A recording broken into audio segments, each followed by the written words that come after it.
Hey, y'all. Hello. Mor- Morning. Hello. Morning. We are here in all of our orange and green, and look at that, all of us just ready Yes. to go. Woohoo. Lots of people from lots of places here. Greg and I want to do a shout out, though, Yeah. for our friend, Brian Nash, Hey, Brian. who did a 24-hour marathon, telethon, online-a-thon in support of Parkinson's research. Yeah. So, Brian, if you have your link anywhere, you can post it in the chat, and we'll put it up live for people if you'd like us to. He went 24 hours, and I got to be a guest. Yeah. Tomorrow, yesterday at 12 noon, thank goodness, during the day. He was halfway through, and he was still awake. He was eating breakfast. Yes. When were you on, Greg? I joined. It was late, so I was just on my iPad. I couldn't log in and say hi and be vocal because that wouldn't have been appropriate at that point. No, not after your St. Patty's Day treats. But I was station. He was talking, and I was typing, or thumb typing on the iPad and stuff. Fun. Yeah, it was great. It was. He was in his last. I think it was the last hour, and then I said good night. He still had 30 minutes left. I think he was. Oh, wow. And I can't believe Brian's here. So huzzah to you, Brian, and good job. Get that link up, and we'll post it for you. And if anybody wants to donate to his Parkinson's research-a-thon, let's do that. Yeah. Let's see. Oh, and they're accusing him of running out to Tim Hortons. And then there's a bunch of discussion this morning about where Tim Hortons are. There's England, the Wales. Scotland now has a few. I had a friend who came for a visit last month. I met her, went out to dinner, and she said there's now a Tim Hortons in is she in Edinburgh? I think she's in Edinburgh. Tim Hortons is taking over the world. Yeah. If you go. I think they put something in their coffee because it's the best coffee you can taste when you're coming home from a trip. Still in the airport. Wally Turbyville says, good morning from South Carolina. And I say to him, are you from Turbyville, South Carolina? Because all the Turbyvilles I know are from Turbyville. And he said, no, but he's got some cousins there. So I'm assuming I know your family, Wally. So cool. That. Mary Sleppy. Mary makes a good comment. Let's go on down. We'll find her comment in a minute. G Stutt says, good morning. Chris Ferriello is here. Let's see. Mary Sleppy. This is a great comment. Go ahead. You saw it first, Betsy. Yeah, she's viewed every single Saturday Roundup this year for the 15 for 15 challenge. Thank you, Mary. That's great. Have you with us for the 15 for 15 challenge. That is fun. That's great. We like being a part of your challenge. Hey, Sharon Haynes from Alabama. Stephanie Hill from Guernsey, the Channel Islands. How about that? Karen Stewart, Southern California. Sharon Haynes. She's talking about Timmy's. Susie Carta. Trisha Andrud. Andrud. Ooh, from Florida. Ooh, don't do that to me first thing in the morning now. Brian Nash says good morning from PEI. Oh, are you in here twice, Brian? Cheryl Grogan, Mormon Sunny, Cheshire, UK. Wally, he's talking about his Turbyville cousins. Hey, Janine, cousin Janine. Lisa Gervais. Hey, look, Minnie Silva's in the house. Hey, Minnie. Debbie Root, Patricia Jackson, Sue Crerar. Let's see, Sandra Charlton, Terry Burks. All right, I am once on TV. Onderood. Oh, look at Trisha. Put how you pronounce Onderood. Thank you so much, Trisha. Cool. Yeah. There we go. She put the E on the end so you knew it was rude. Yeah, rude. That's funny. Terry says that she's from Columbus, Ohio. That's cool. Well, I'm in Ottawa. Greg is in Up to Grove. And Betsy's in Chicago. Oh, there we go. Yeah. Hi. Good morning. Good morning, everyone. And good morning or afternoon or evening, wherever you happen to be. And if you're watching this, and whenever you are, already been done and it's recorded, welcome again. Hey. And if you're watching it for the third, fourth, or fifth time, get a life. Yeah, God bless you. If you watch afterwards, leave us a comment. We'd love to see those. Yeah. Oh, married some sisters. Oh, now telling people how we're related. Got Karen Lorenz from Detroit. Chris Perillo says, we don't even know 101 why. You know what? We have a great question of the week this week. Why don't I start doing that? How about that? Why don't you start? Sure. How about that? All right. The question of the week is, who is your favorite? Now I'm not in my right place. Question of the week: who is one of your favorite female ancestors? So we had quite a few answers. Oh, there we go. Okay, sorry. StreamYard changed the way they display stuff, and I thought I'd lost my tab, but I didn't. So we have 75 answers for this week. So I'm going to go ahead and start. I've got one saved for the last one because I'm going to show you the favorite one because I agree with it. I really like the story of Victoria de Aquino because she's my link with Italy and the Quattrocento.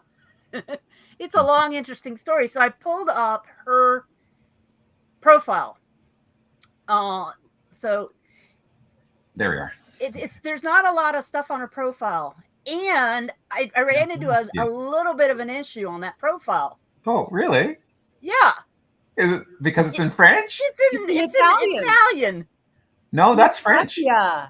The title is Biographia is Italian, but the words are they? Oh, look, it's both, right? I added this. I actually put this into Google Translate. So if it's messed up, those who know French and Italian or whatever, do fix it. But yeah, so I added the English on there, and I actually put that in my change thing that I said added translated section for the Saturday live cast. Oh, look at that. Yeah. So it really doesn't tell the long story, but she comes in, and the Cardelac became Lord of La Capelle and soon married at court a young Italian woman of great beauty. Victorine de Aquino was a maid of honor to Catherine de Medici. Whoa.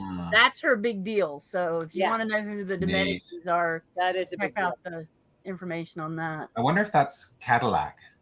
Yeah, Cadillac's I was wondering that too. All right, so back to where we were. So picking one is impossible. This one's from Chris Miller. My mom is amazing. She been a volunteer for more organizations than I count. My dad and mom have known each other for 67 years and almost married for 65.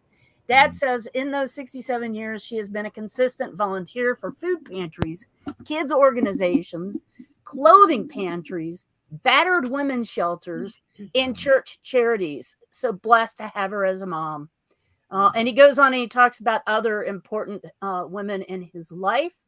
We're going to jump on over to another page.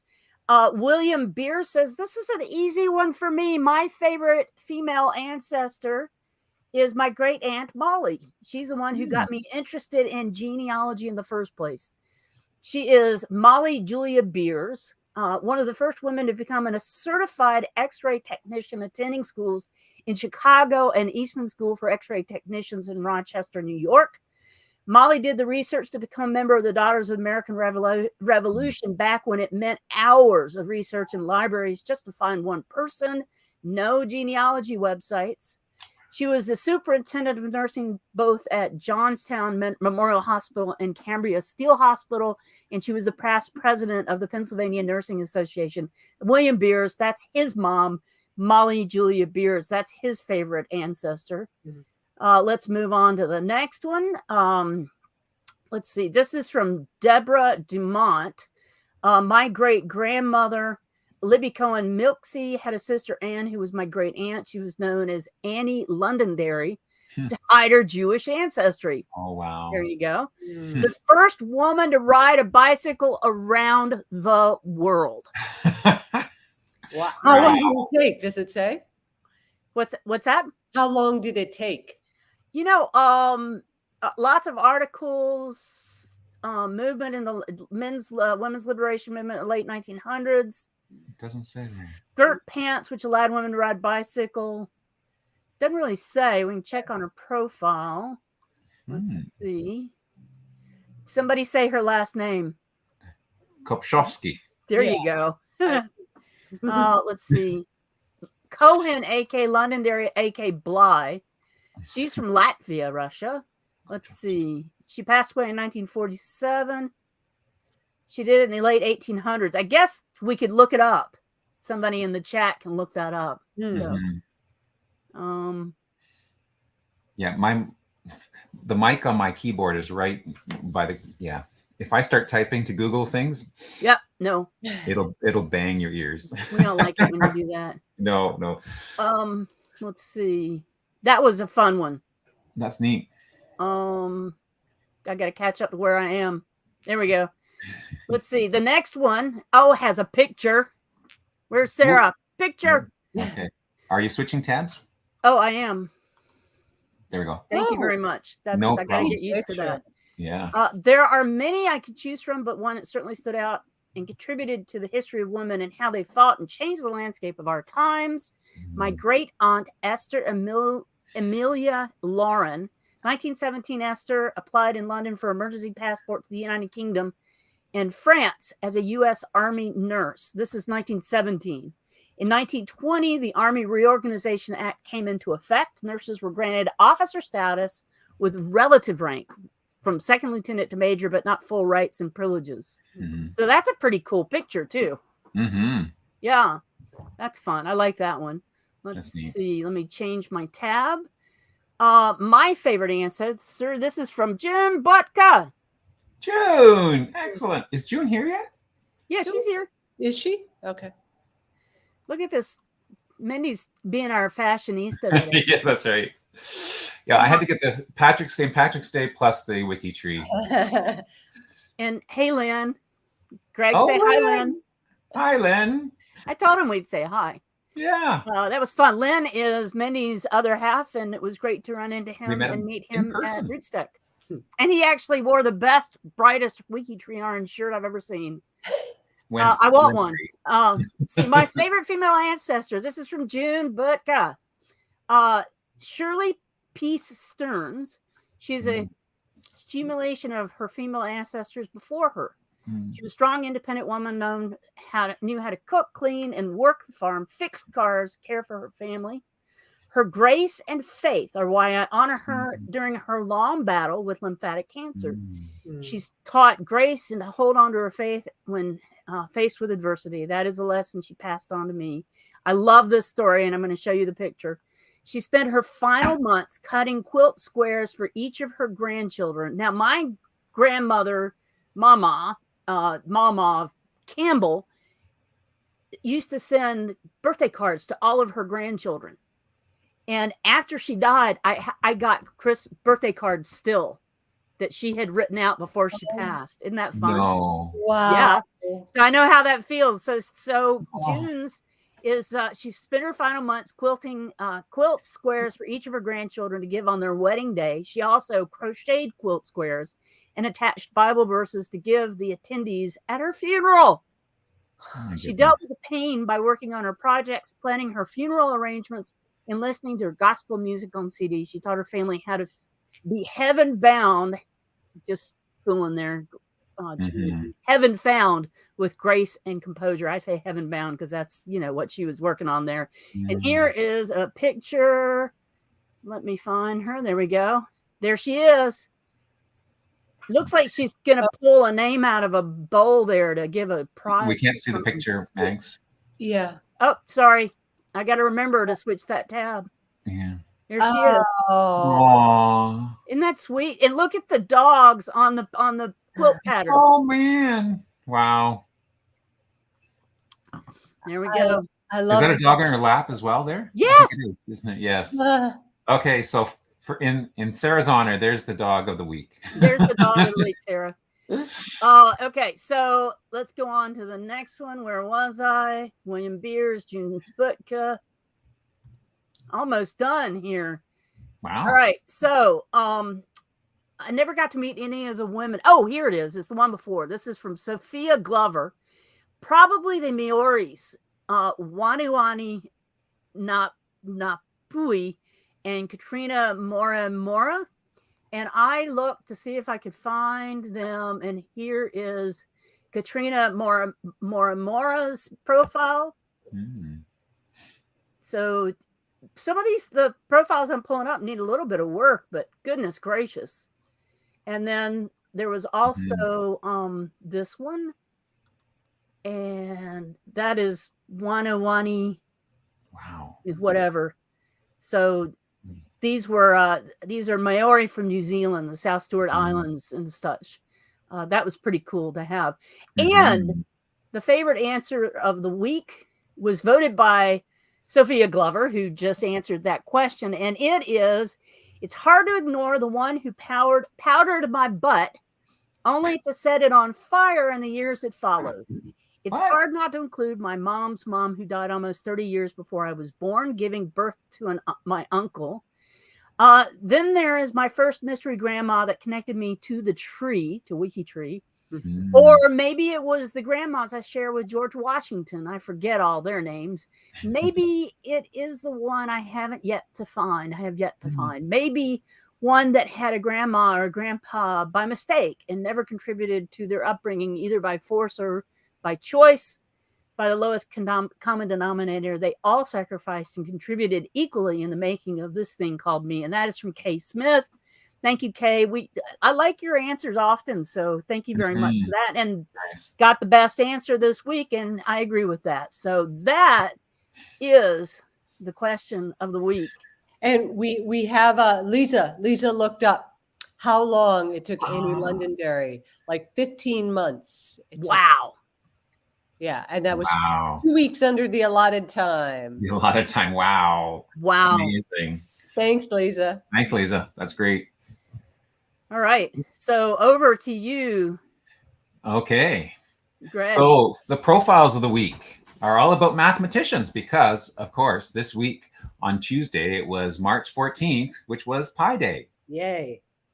Oh, Megs says, what's she's doing? 1, 2, 3. Oh, 3.1415926539. Anyways, and it goes on and on. Of course, pi is an irrational number, and so the digits go on forever and ever. But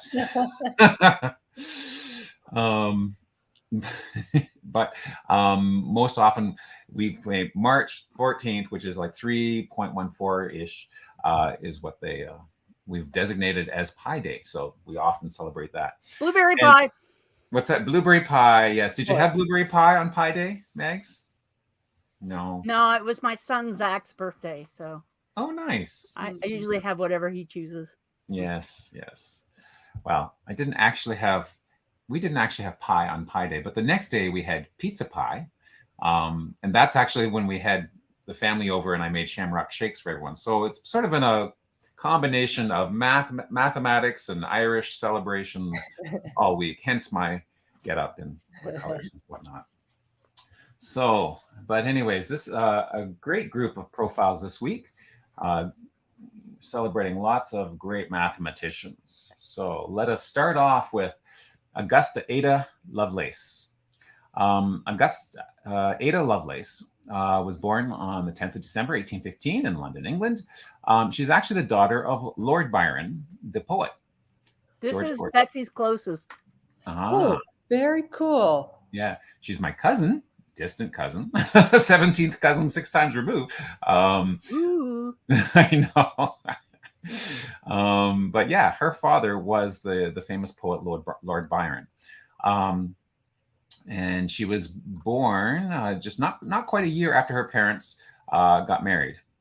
But her father in early 1816, so the next year, her father left for Europe, leaving Ada in the custody of her mother.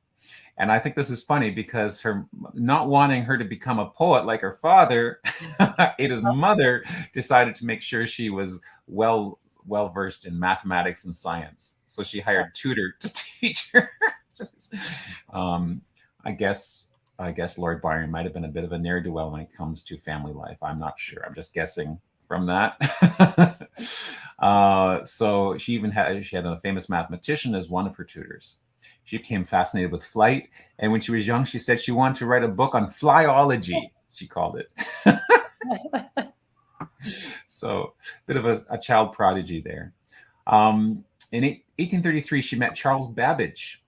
who you might be familiar with as basically the first designer of a computer. He designed what was called the difference engine, which was basically a calculator back in 1833. So, before calculators were a thing.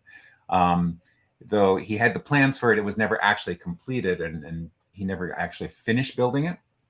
And he also designed something called the analytical engine, which is basically the world's first computer, or the schematic for the computer. So he designed the computer, and Ada basically wrote some programs for that computer. So that's why she's known as the first programmer. Anyway, she got married, had some children, and so here it is. She's just often described as the first computer programmer because when she was working on helping to edit a piece of work, and her notes to sort of elaborate on the work that she was doing, the editing. She basically designed a program to demonstrate the math that was being explained there in the notes. So, and the programming was actually done on a version of punch cards. So before we had computer disks and even tapes for writing, for storing programs, people used to use punch cards, back in the 50s, 60s, and 70s. But the century before, that same technology was originally used on looms to actually create patterns. So they put punches, and then the looms with the holes in the punches would determine which threads would be woven in. And so she used that same technology to actually program this original computer. So it was very cool. And player pianos. And player pianos, yeah, same sort of principle, exactly. So very cool. There's actually a computer programming language called Ada that was named after Ada Lovelace. Nice. There's some really striking images on that profile. So there she is playing piano because she is a musician. Look at that. Yeah. She has the end of her life was a little sad. She was a gambling addict, and then her health wasn't good, and she was prescribed laudanum, which is is not so good. So that is sad. And she died at the same age as her father, which is a way too young age of 36 years old. Oh my goodness. I know. Isn't that crazy? Yeah. Terrible. Yeah. So she didn't follow his line of work in terms of poetry, but she did follow his short time span, sadly. Anyways, the next one, hopefully this will be a little cheerier. Robert Stong, born the 23rd of August, 1936 in Oklahoma City, Oklahoma. Are there Oklahoma cities in other states? I know there are Kansas cities that are not in Kansas, but are there Oklahoma cities that are not in Oklahoma? I don't think so. Okay. That would be weird, but who knows? Well, I thought it was weird that there's Kansas cities that aren't in Kansas. So well, it's right on the border. It's right on the river, isn't it? Oh, is that Kansas is that City, Missouri, and Kansas City, Kansas? Oh, okay. Anyways, let me just moving on. After I do, he was a mathematician. Robert was a mathematician at the University of Virginia, and he proved the Hattori-Stong theorem. So you might, and then talks about here in his profile about graduating from the University of Oklahoma with a degree in mathematics and physics, and then a doctorate in mathematics from the University of Chicago. Did you go to the University of Chicago, Betsy? No, I worked there for a while, but I went to Brown. That's where I was a math major there. Yay! I'm impressed. Brown, wow. Thank you. Yeah. And then Robert did his postdoctoral fellowship at the Oxford University in the system of mathematics there. He authored numerous articles on topology, and that is what his famous theorem. So he's the Stong in the Hattori-Stong theorem, and which is all about topology. So topology. So I looked it up on. So the Hattori-Stong theorem in algebraic topology, it was proven by Robert Stong and Akio Hattori, is an isomorphism between the stable homotopy of a Thom spectrum and the primitive elements of a K homology, which of course are a bunch of words that don't make any sense to most people. And I did study algebra and some topology in my mathematics undergrad, and I'd heard of the name before, but I didn't study this theorem. But to help you out understand a little bit, let me just share this Wikipedia. So a homotopy. Are we ever going to use this in real life? Oh, rabbit hole alert. Basically, it's that. So the idea is that it maps one thing onto another, so that there's a definite. You can transform something that looks like one thing into another shape. Okay, so here's an example, like just a 2D example. So the two paths there, you see, there's the dotted path at the top, which is a gentle curve, and this other one, which is a more radical curve. But one can transform into the other. You can see by the animation there. So that's and all of the people who use the type of graphics like GIMP and stuff like that, you know what this is. Yeah, that's exactly it. Yeah. So any type of morphing or animation uses this sort of process. But even a cooler example is that when you apply the same thing into 3D, you get something like this, where a donut is essentially the same thing as a coffee cup. It just can morph because it has basically that same, same sort of shape, right? You just sort donut. We've been talking about Tim Hortons, so maybe. Yeah, I know. There we go. Donuts and coffee cups, they're natural. Anyways, so that is the application of that. So there we go. That is. I was going to say that's the end of your math lessons for today, but I can't guarantee I won't go into your mathing. Okay, our next profile of the week. Look at it; it's not even half past yet, so I'm doing well for time. Brain calisthenics. Thanks, Mary. I like that. So Alan Matheson Turing was born on the 23rd of June, 1912, in Maida Vale, London, England. He's the son of Julius Matheson Turing and Ethel Sarah Stoney. Passed away way too young again at the age of 41 on the 7th of June, 1954. So he's the founder, he's a famous mathematician and computer scientist, cryptographer, founder of computer, he's recognized as a founder of computer science. And one of his most famous and most important works was actually during World War II. He was the one who helped break the Enigma code. Yes, he did. Yeah. And did he really die because he put poison in an apple and bit into it? Yeah. And is it really an homage to him from apples that their apple has a bite out of it? Oh, I did not. That's what I've heard. I don't know if it's true. That is very cool. And I'm talking to two Apple users, so come on, guys. Oh, that is very cool. I don't know. I'd love that to be that makes sense to me. Yeah. I can look at your apple. Pick them up and look at them. There's a bite out of your apple. I can visualize it. I don't need to look at it. Yeah, that's very cool. Yeah. So the German Enigma machine was the one that encrypted all of their messages that they sent out to their U-boats and whatnot. The Germans, yeah. The Germans did, yes. And those messages were intercepted because they just went over radio waves, so anyone could hear them, but because they're encrypted, no one could understand what they meant. But Turing was able to build a machine that could decrypt those messages, and so that helped them in the end to win the war. And there's this picture of this giant machine, which is basically the machine that he built. They called it a bomb with an E at the end. And there was a Polish version of it earlier, but he did an improved version of that.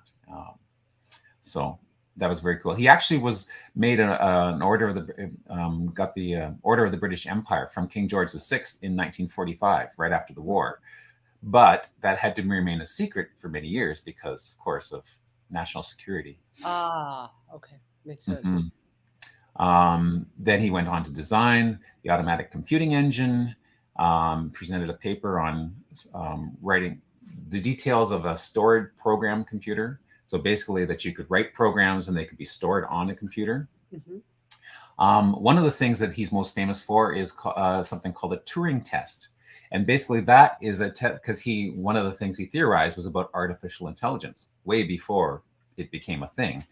And his idea was that if a computer could be designed or could be considered intelligent if it passed what was known as the Turing test, that if a human interrogator could not tell the computer apart from a human. So given in a series of conversations, if they couldn't tell that they were talking to a computer instead of talking to a human being, then the computer would be considered to have passed the Turing test. And I wonder what he would have thought of ChatGPT. I know. Oh yeah. I think it's getting closer there. But the other thing, I've got a prop here. This is my Turing hat. Now I'm not going to put it on my head because, as Megs pointed out before the show began, I don't know how to wear hats. I'm not a baseball cap guy. I just never wore them growing up. That is a cool hat. But it's a cool hat. So Turing, when I taught high school computer science, we taught a number of different languages, but one of the languages we taught was called Turing. And this is their company colors were orange. And because I was a science teacher, or a computer science teacher, and I taught other teachers how to teach it, I got some hats. And that is a Turing hat for cycling. It is a Turing hat for cycling. Nice play on words. It's a double entendre. Because I was a teacher, I was able to get a few extras. So when our kids were little, I had one for each of them. So which they did wear because they knew how to wear hats. So whenever we were out anywhere, we could always spot them. Oh, perfect. So anyways, that's my little aside on that. Donald Knuth was born in the 30s and is still living. Hence, he doesn't have a death date. He is a computer scientist, mathematician, and professor emeritus at Stanford University, called the father of the analysis of algorithms. Son of Irvin Henry Knuth and Louise Marie Boning. He attended Case Western Reserve Institute and the California Institute of Technology. Mathematician, computer science, employed at the computer science department at Stanford. He was a textbook author of The Art of Computer Programming, major contributions to the analysis of algorithms and the design of programming languages. So one of the things, in terms of the analysis of algorithms, and this is one thing I did study, and anyone who's in computer science does study it, is that you can write programs to do anything. And most programs are either a series of sequential steps or loops where you repeat the same calculation over and over again. And then if statements. So depending on a calculation, you can either do this or you can do that, or you can do something else. So those are statements. Yep. Logic statements. So those are the three basic structures. See, I do math. Yes. Megs does a lot of math. She's an applied mathematician because she's an engineer. So we pure mathematicians don't like to get our hands dirty, but Megs isn't afraid to do the real heavy work. Yeah, I was pure math. And yeah. My senior project was on fractals, and the department would not recognize it because it wasn't pure enough. It was too. Oh my gosh. It was too chaotic. It's too chaotic. So, Greg, yes. I have a question for you. Yes. How many people do you think are musicians in this group? In this group? No, in this group, we know all three of us are. All three of us are, yeah. But the group that we're looking at. Oh. Well, we saw Ada was at the piano there. I bet you many of them are, but they're not all. It's not all written on their profiles, though. That would be an interesting thing to find out, because there's definitely a high correlation between math and music. For sure. Well, I have a surprise for you. You do? Let's see if I can get it up. Hold on. There we go. Patty Waldron, one of my favorite WikiTreeers, that I got to spend time with in Dublin when I spoke at Genetic Genealogy Ireland, he sent me an email and he said, Mags, I bet Greg doesn't know this. So just to show you, he posted in G2G, you didn't see it. I did not. So he had to email me, and he actually knows Donald Knuth. Oh no! Yes. Really? Met him at Trinity College Dublin because he got to do some visiting there. He and his colleague and mentor Tim Murphy introduced him to TeX in his student days. That's his expert computing language kind of thing.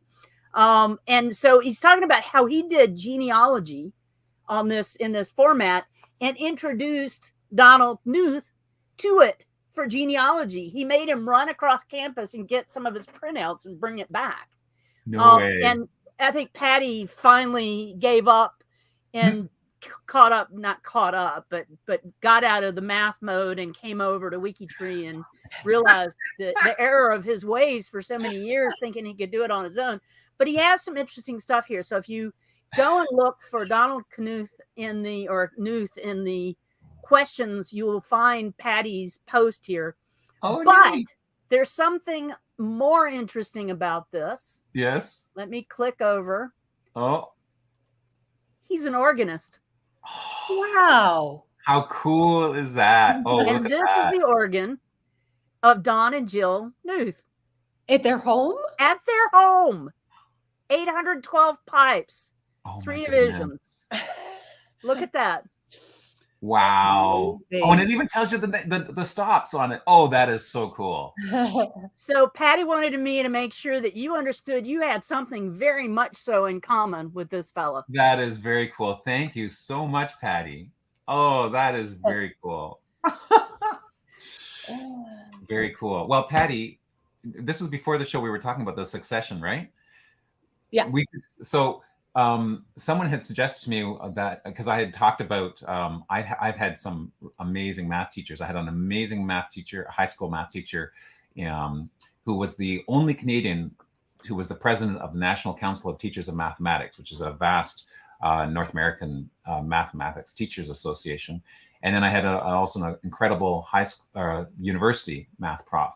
And someone suggested that on WikiTree, the succession charts that you see, for kings and queens, the previous one and the previous one and whatnot, suggested that I do something like that for, a student of math of this person who was a student of math of that person. So Patty, you could do that with Donald Knuth. You could say, well, he says that he only met him once, but the fact that the man made him run across campus to get his stuff, I know something. That's pretty cool. That's pretty cool. Yeah. Very cool. Well, thanks for sharing that, Patty. And thanks, Matt. Thanks for sharing that. Excellent, Mary. Yes. There's definitely a didn't mean to send you off your rocker on that. Oh, that's okay. I'm off my rocker often. Anyways, yeah. So there we go. There you go, Donald. So I was going to talk about the analysis of algorithms. But anyways, that's one of the things. Instead, we talked about his organ. Okay, moving on to Creola Catherine Coleman Johnson. Born Creola Catherine Johnson. Coleman is maiden name. Daughter of Joshua McKinley Coleman and Joylette Roberta Lowe. Most famous American physicist, aerospace technologist, and mathematicians whose calculations as a human computer were an essential component of the success of the United States aeronautics and space program. So many of you might be familiar with Catherine Johnson because if you've watched the movie Hidden Figures, she was one of the 3 women who were highlighted in that movie. And she lived to be 101. She just passed away a few years ago, 24th of February, 2020. So she was still alive when that movie came out. I think she was the only one of the 3 that was still alive at that time. But she was in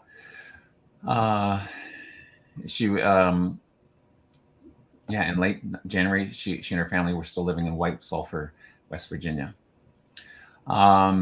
She was the youngest of 4 children, there was no high school for Black students in her county, so her family they divided their time between their home and then to a place called Institute, West Virginia, where there was a high school located on the campus of the West Virginia State College, and so that their children could continue their education. And then she attained her Bachelor of Science in Mathematics and French at the West Virginia State College, summa cum laude, and became one of the three first African Americans and the very first African American woman to attend graduate school at the same place, West Virginia University. She got married in 1940, had 3 daughters, who all became mathematicians and teachers. That's great. And then she joined NASA in 1958. Or she joined before it became NASA. It was the National Advisory Committee for Aeronautics. And then it became NASA, and she was working there first as a computer and then as a aerospace technologist. So I found it interesting. They called the work that she did, they called her a computer because she would do these calculations, I think, mostly in her head. And then people relied on those calculations. She was worked as a member of NASA's tracking teams responsible for early orbital missions, and her calculations were critical for determining the orbits of the spacecraft. And somewhere there, where is it here? Yeah, one of the officials called on Johnson to verify the computer's numbers. Glenn asked for her specifically and refused to fly unless she verified the calculations. Isn't that cool? That's awesome. I think that is just the coolest thing. Yeah. Anyways, this is a really well done profile. And then there's the movie was in 2016 that it came out. Hidden Figures tells the story. So Patty Waldron is checking up on the rumor. He says that the Sun newspaper isn't necessarily a great source, but it quotes Rob Janoff, who designed the Apple logo, saying that it was designed with a bite so it wouldn't be confused with a cherry. Oh, but I like the Alan Turing rumor. I like the Alan Turing one better. I do. It's very poetic. Yes. Both could be true. They could be. Anyways, Katherine Johnson, and then the other profile of the week, who was also highlighted in that movie, is Mary Eliza Winston, who married Levi Jackson. So Mary Eliza Jackson, an African-American mathematician and aerospace engineer, became NASA's first Black female engineer. Her work as a human computer, like Katherine Johnson, for NASA was later depicted in the film Hidden Figures. And after she passed away, she was posthumously received the Congressional Gold Medal. And NASA named their headquarters building after her in her honor. Did you know that? No. Yeah, that's pretty impressive. Yes. Her siblings were raised by her parents in Elizabeth City, Virginia. Let me just put my cursor there. She graduated with a degree in mathematics and physical science in 1942, married in 1944. She worked as a teacher, bookkeeper, clerk prior to being recruited by NASA. And then she began working as a research mathematician, also referred to as a computer. Which is really wild. What is that medallion? That it's too. I can't see. That's her Congressional Gold Medal that she was awarded posthumously. Yeah. I see. Yeah. Beautiful. Yeah, very neat. She died on February 11th, 2005, at age 83. But before her, she had a great career, but worked for several NASA divisions, authored 12 technical papers, and she received the most senior title within the engineering department. But then, and this was like impressive, wildly impressive to me. She voluntarily took a demotion so that she could serve in the equal opportunity field and assist women in obtaining careers in science, engineering, and mathematics at NASA. She shouldn't have had to take a demotion to do that. She should have been able to do that and still keep her rank or pay or whatever. But impressive that she, I mean, obviously that's important work, and she recognized that. Nice. Yeah. Very cool. Martha Rosalie Lofton, daughter of William Lofton and Lavinia Day, born on the 11th of September, 1890 in Washington, D.C. She was an American mathematician and educator, and the first African-American woman to earn a PhD in mathematics, which she earned from the Catholic University of America in 1943. First child and only daughter of William Lofton, who was a dentist and a financier, and her mother was a kindergarten teacher. She was a valedictorian of her high school in 1907, graduated from the University of DC with a distinction and a degree in education in 1909, went on to earn an undergraduate mathematics major and psychology minor from Smith College, got married in 1917, and then earned a master's degree in education from the University of Chicago. Chicago's showing up a lot here, Betsy. Yeah. Well,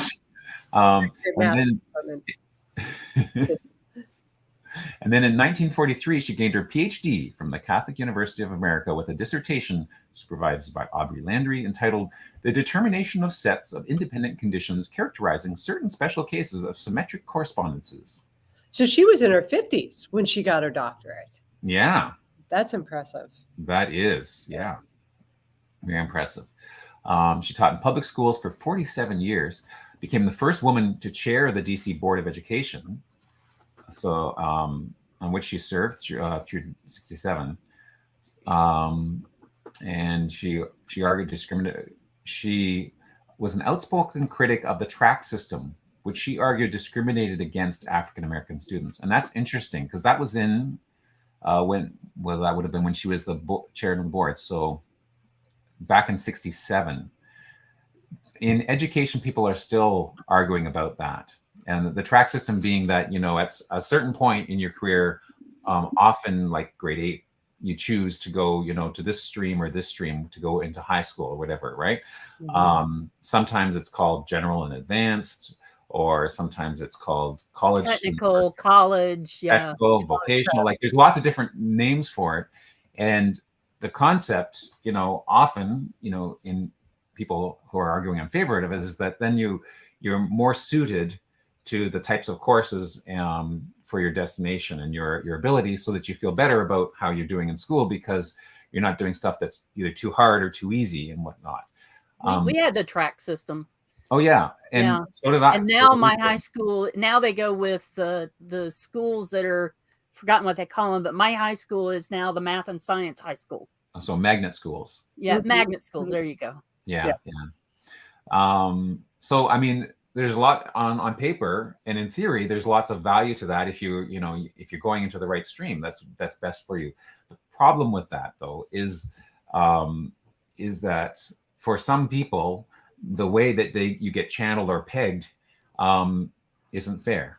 I mean, it isn't fair in that, by, grade 8 may be too soon for someone to really know what they want. And depending on a whole pile of background, former teachers or your home life or whatever, you're just not doing your potential. So what you see as your potential in grade 8 or what your teacher sees as your potential in grade 8 may not really be a fair assessment. And so lots of people get channeled to lower streams that shouldn't, or who have potential for greater good.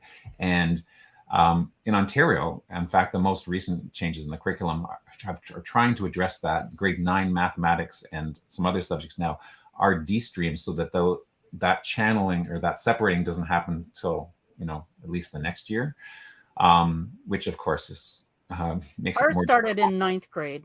What's that? Ours started in 9th grade. The tracks. Yeah.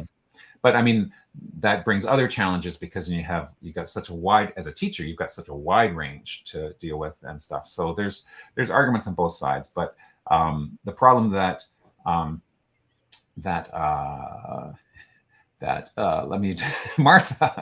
Martha argued against is that there's it's disproportionately unfair for students who come from challenging homes and Black and Native backgrounds, because I mean, in many cases, the tests are written by Eastern or European backgrounds, and they assume certain knowledges and things that are easy. And also, I was just going to say, students from those backgrounds might have parents working multiple jobs who Yeah. can't advocate for them, Mm-hmm. and they have doors shut to them. Yeah, that's right. Yeah, so impressive that she was a pioneer in that thinking, and of course those arguments are still going on in education, and there's still things. But Mary's got a point. There's so many different types of intelligences out there, and the school systems are not always the best, though many are trying, and people are certainly trying to get better and better at recognizing that. And I certainly tried, but and I know Betsy tries, I'm sure. Anyways, moving on. Okay, we just heard a whole soliloquy on. I'm sorry. That's okay, Greg. We love you.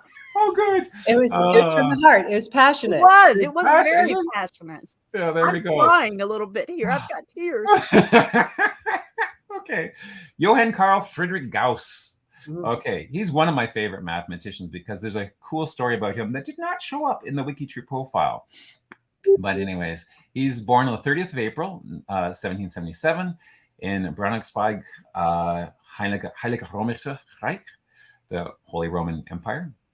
And he was a German mathematician, astronomer, physicist who contributed significantly to many fields of mathematics, science, including number theory, algebra, statistics, analysis, differential geometry, geodesy, geophysics, mechanics, electrostatics, astronomy, matrix theory, and optics. So he's done a lot. His work, Gauss is huge in terms of mathematics and algebra and what he's done. And there's it's a good profile. It gives all the sort of the biographical stuff about him and whatnot.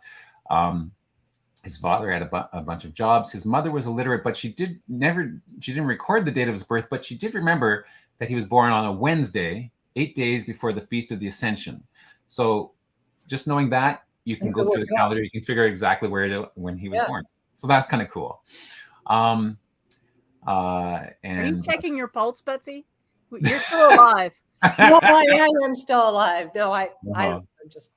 So the story about Gauss is that he was, and it's not in the profile here, so maybe there's not an actual source for it, and this may be one of those stories that has been mythicized or mythologized throughout the years, but was that he was a very pretentious student, and would finish his work early and was a real pain in the butt for his teachers. So one of his teachers, thought, well, this guy is driving me nuts, and I want to give him something to do, like some busy work to so that he would get out of my hair. So the teacher said, okay, Johann, I want you to add up all the numbers from 1 to 100, and I don't want to hear from you until you've got the answer. So he thought he was giving him, like he thought he had half an hour of quiet time while he had signed this test. A minute later, Gauss had the answer. And of course, the reason and the answer he gave is used as in a number of different calculations for which he's named. But basically, what he did is he took the numbers from 1 to 100, wrote them down here, and then wrote the same numbers in the opposite order, so 100 to 1. And if you notice, every one there'll be a 1 and then a 100, and then there'll be 2 and 99. And then 3 and 98. And each of those pairs adds up to 101. And you add them all up, and you've got 100 of them because you knew you counted 100. So 100 times 101, but you've got 2 of this. You just have to divide it in half to get the actual number. So he did it very quickly because he was smart. Do we know what age he was when he did that? What's that? Do we know what age he was supposed to have been when he did that? He was supposed to, it was in grade school. So. Oh, wow. Yeah. Anyways, that's my favorite story about Gauss. And there's lots of things named after him, including a math contest for grade 9 students. And next we have Albert Einstein. Albert Einstein, of course, famous, born on Pi Day itself, the 14th of March. And I'm sure everyone is familiar with him. He's a theoretical physicist, famous for theory of relativity, the mass energy equivalency formula, which E equals mc squared, made important contributions to quantum mechanics, changed the previously valid Newtonian worldview.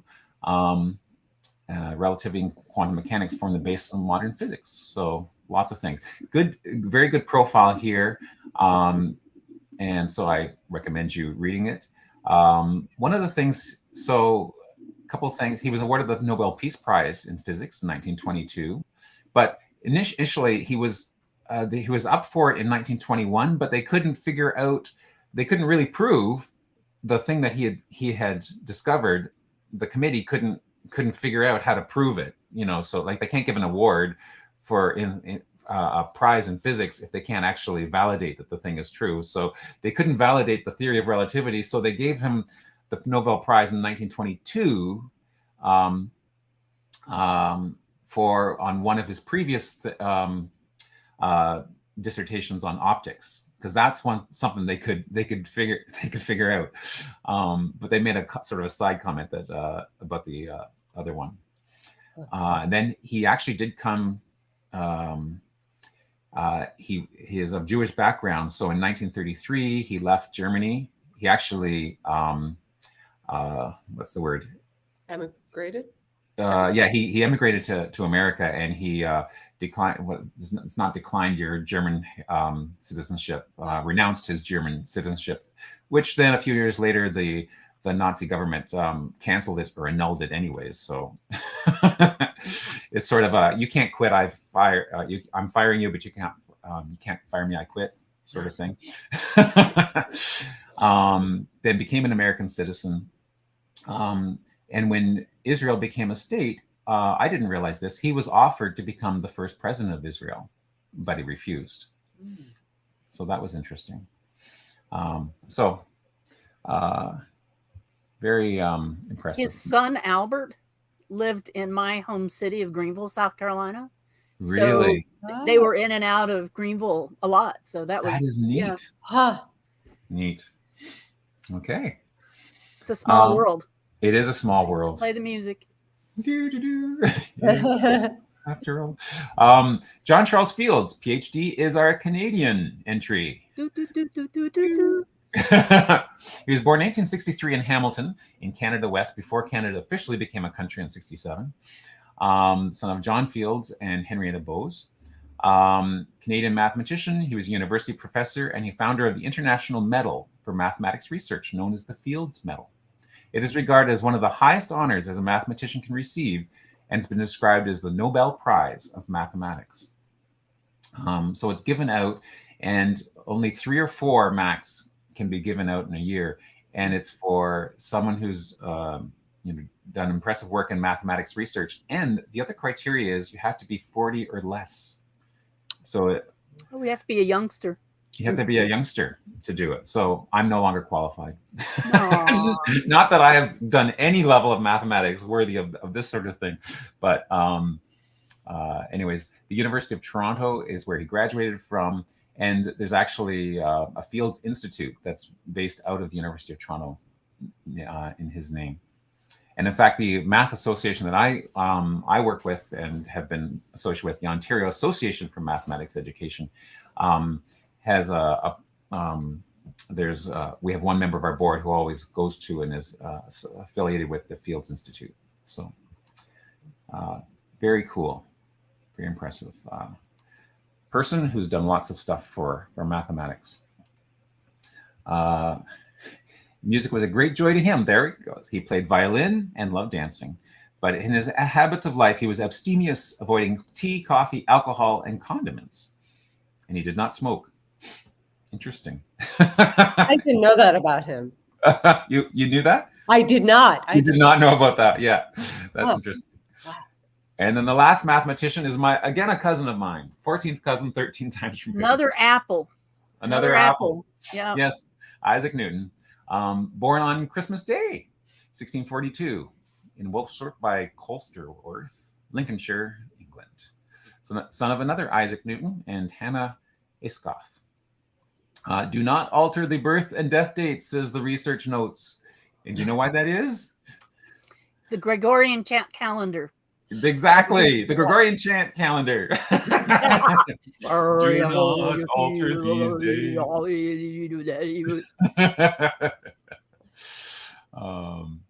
Actually, it's funny you say that, because the high school math teacher that I told you that was amazing. Before he became, well, he was always a math teacher, but he was actually a Catholic priest at one point. And then he left the priesthood and actually found another mathematician, and then they got married. But he'd already left the priesthood before he met her. Anyways, in math class in grade 9, when he was teaching factoring, he would one of the things you have to do is you always look for the common factor, and so that we would remember that, he would always sing it in Gregorian chant. He was, look for the common factor, and every time he talked about that rule, he would go from just plain speaking into Gregorian chant, so that it was embedded in our brains, and we couldn't forget that. But anyways, yes, that's exactly it. The Julian calendar came in. Yes. And so those birth dates or the dates before, but there was actually a decree that you weren't supposed to do the calculation. Just leave them as they are. I want to point out that our good friend Hillary Gadsby just arrived for our regular start time in England, and just realized our clocks had changed. Yeah. We're sorry, Hillary, and we're going to appreciate you rewatching this later. That's right. Yeah.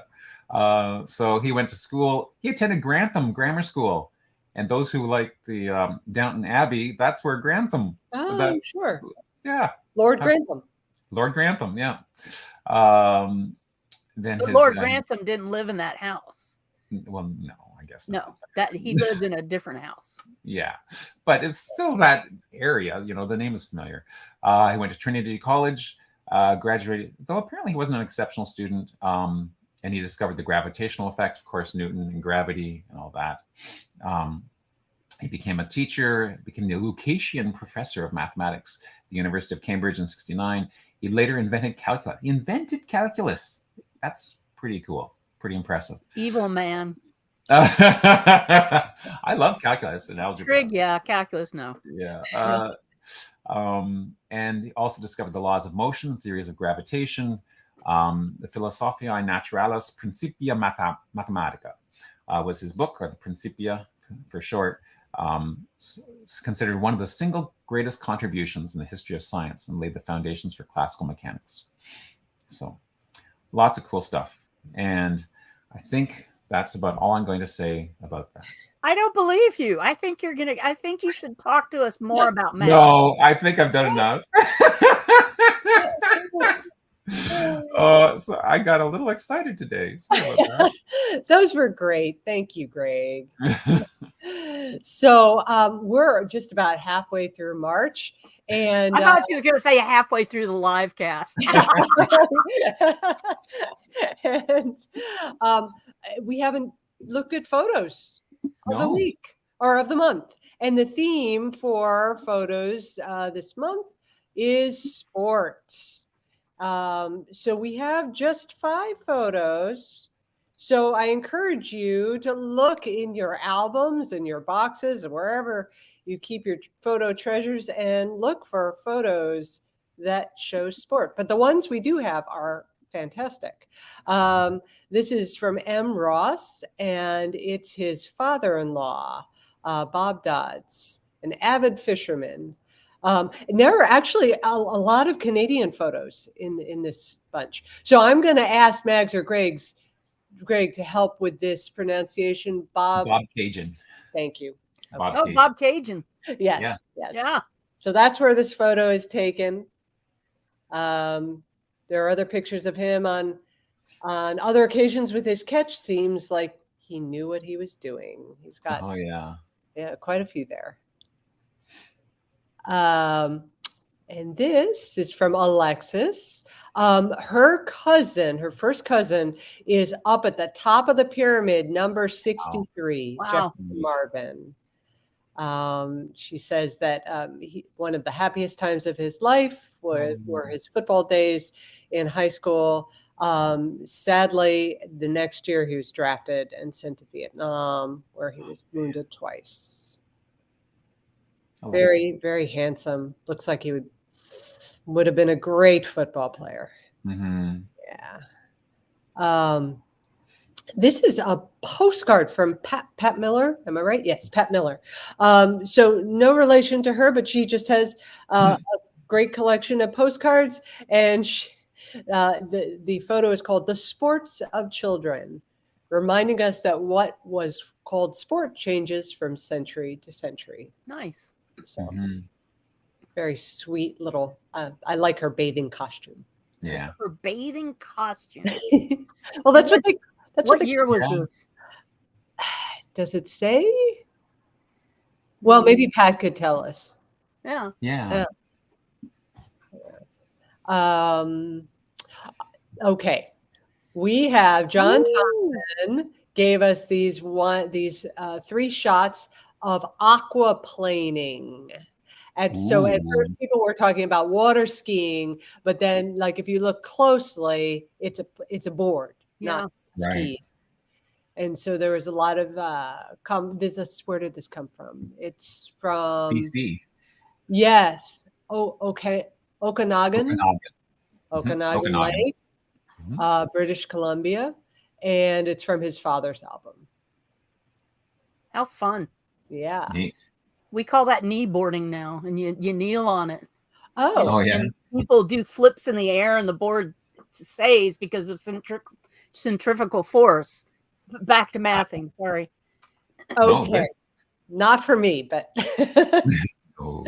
And then our last one is from Brian Nash, and this is his his grandfather's brother, Nice. Fess Anderson. And Brian, I have to say, I love how all of your male ancestors have these very, very cool middle names, nicknames. Gumps, Oh, yes. Fess, Yeah. Hitler, Roddy. So much personality. Oh, that's great. And there's Brian tells a great story in. By the way, you should go to this post and upvote all the photos. And there's stories in the thread underneath this about the one You pair. got all his teeth? Does he? Looks like. Yeah. Yeah. Must not be playing too hard. Well, he had quite a history in a career in hockey, and Wow. there's a great story about how the family had one pair of skates, which the boys would fight over, and their mother settled it by giving one skate to each boy, so they learned how to play hockey. That is a Canadian story. Every family has that story in Canada. Oh. So That's great. yeah. Thanks, Brian. And then a quick tip of the week. So I will go to, hang on one second. I will go to WikiTree. I'll share this tab instead. Here is one of the reasons that I love the WikiTree browser extension. And it's quick and it's easy. I don't know if you've noticed that when you install the browser extension, you all of a sudden have this new menu heading called My Menu. Oh. And if you click on it, you get this whole big thing. Sorry if you're seeing a pop-up. Okay. And the first few times I was intent on wherever I was trying to go, and I just got rid of it. And then finally one day when I had some time, I was looking at this and I realized I could create my own custom drop-down menu. Yeah, to get the places you go to. Yes. So I have here's what I've created. These are like my top 10 things that I do most often. If there's anything over here, this is like the collection of everything in the other pull down menus. Supposing I want to do DNA. I saw that. Boom. Yeah. You just click on it, you add it. If I want to take something off, I click on it over there and it disappears. Although I do want projects, so I'll have to add that back later.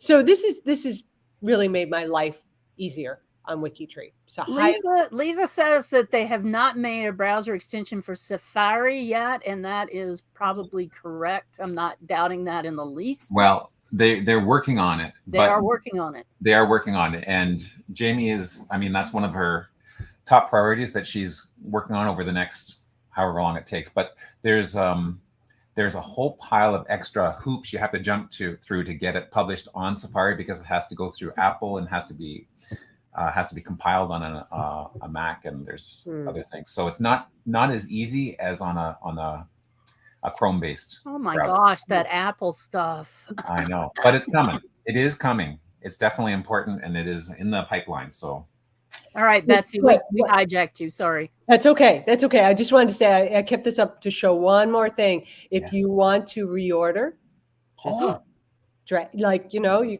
custom click and drag, customization and drag. Yes, click and drag. If I move projects up, nice. There we go. I was clicking and dragging after my St. Patty's Day evening last night.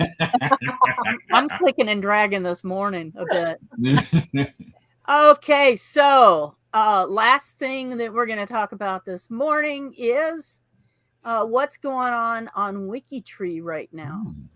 Well, the North of Ireland Family History Society is the challenge of the week that's going on. It'll wrap up. Amazing. We'll wrap up Thursday, I think. One of those days. All I know is that they have been kicking butt. Okay, kicking bum. There's also the post for what's happening around WikiTree. Thank you so much, Awen. I love this every week. We can slide right down to the weekend chat, and here we are, the roundup. And going to WikiTree browser extension global features on YouTube. That's an addition to what you just saw from Miss Betsy. German Stammage. Not sure what we've got going on with that. Maybe I should click that and see. Stammtisch. German for Regulars table are regular meetups of German-speaking WikiTreeers. Therefore, the rest of this page will be in German. It's Gesundheit. Yeah, so cool for that. Guten Tag. Did you guys actually see that? Sorry. No, we didn't. Here we go. Therefore, the rest. I love it. Yeah, you warned. There be German dragons. So Friday night date night's coming up on the 24th. U.S. Black Heritage Week's weekend sprint is the 24th to the 26th. Friday night bingo with the Greeters Project, the 31st, and then the 31st as well. Friday night bingo with the Adoption Angels Project. One's at 6 p.m. and one's at 12 p.m. There we go. So month-long challenges, the Bio Builders PGM needs biography category, connect the Titanic passengers, connect the U.S. Black Heritage Project notables, the Jedi or the Getty, integrators, sorcerers. See, also go to February, so they've got stuff up from last month. Brian and I yesterday talking in his a-thon, he was talking about the Atlantic, which was the sister ship to the Titanic, and the Atlantic also sunk, and it might be fun, not fun. Well, it might be nice to work on that as a project as well. I don't know if that's good. And we have new member Zooms up. Yeah, this is a free space page that I just started. Steve Greenwood and I started working up. So nice. And that's about it. Let's run over to. Got to move stuff around. We got to go over here to the social media page. So if you've got social media in your wheelhouse, you can certainly go down here and share some of the upcoming stuff. The Meet Our Members is coming up with that's nice. And then, of course, you can share the live cast and the 12 photos. We're continuing those with support. And the 52 ancestors is lucky. So we love seeing you every Saturday. Yes. We love being here. We love seeing you. We appreciate you being here. So you guys have fun. WikiTree on. We'll see you next week, same time. Okay. Have a great week, Hillary, we're going to be an hour early, just to let you know. So if you have something going on, you could, think about us. Unless their time changes this next week. No, they change on the 26th. All right. Okay. Good. Yeah. We'll see you soon. Okay. Ciao. Bye, everyone. Bye.